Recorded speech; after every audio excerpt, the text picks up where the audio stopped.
Myanmar से निकली दो नावें लापता हो गई हैं। बंगाल की खाड़ी में दो नावें डूब गई हैं। दोनों नावों पर रोहिंग्या शरणार्थी सवार थे। 550 लोगों के लापता होने की आशंका जताई जा रही है।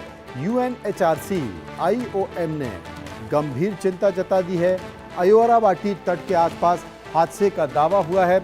मौत की अब तक आधिकारिक पुष्टि नहीं है, लेकिन आपको बता दें कि बंगाल की खाड़ी में बहुत बड़ा हादसे की खबर है।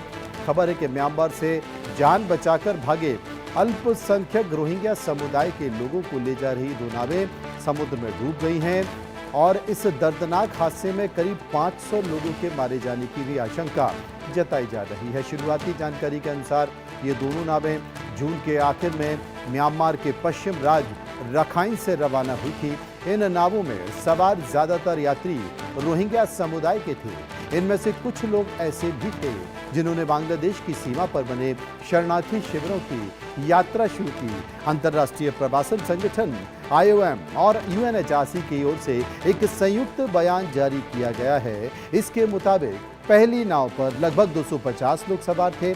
रवाना होने से कुछ ही समय बाद इस नाव से संपर्क टूट गया। वहीं 280 लोगों को ले जा रही दूसरी नाव के बारे में भी यही माना जा रहा है कि वो 8 जुलाई को म्यांमार के अयरावाड़ी तट के पास समुद्र में डूब गई। दोनों नावों को मिलाकर कुल मिलाकर 530 लोगों के लापता होने की जानकारी मिल रही है, जिनके बचने की उम्मीद बेहद कम है। इस बड़े हादसे पर संयुक्त राष्ट्र की एजेंसियों ने चिंता जताई है। एजेंसियों ने अपने बयान में कहा है, हालांकि इन घटनाओं और हताहतों की संख्या कोई अभी तक आधिकारिक तौर पर पुष्टि हो नहीं पाई है, लेकिन यूएनएचआरसी और आईओएम इस संभावित विनाशकारी नुकसान से बेहद परेशान है, व्यथित है।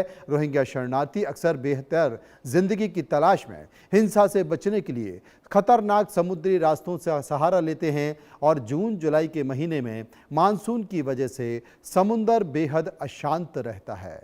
ऐसे में इन ओवरलोडेड नावों का हादसे का शिकार होना इन लोगों के लिए जानलेवा साबित हुआ है।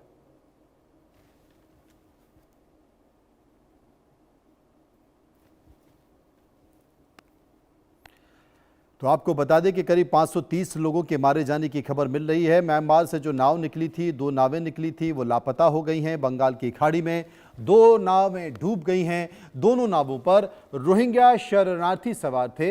530 लोगों के लापता होने की आशंका जताई जा रही है। यूएनएचआरसी आईओएम ने गहरी चिंता भी जता दी है। आपको बता दें, अभी तक हालांकि मौत जो ही है उनकी आधिकारिक पुष्टि नहीं हो पाई है।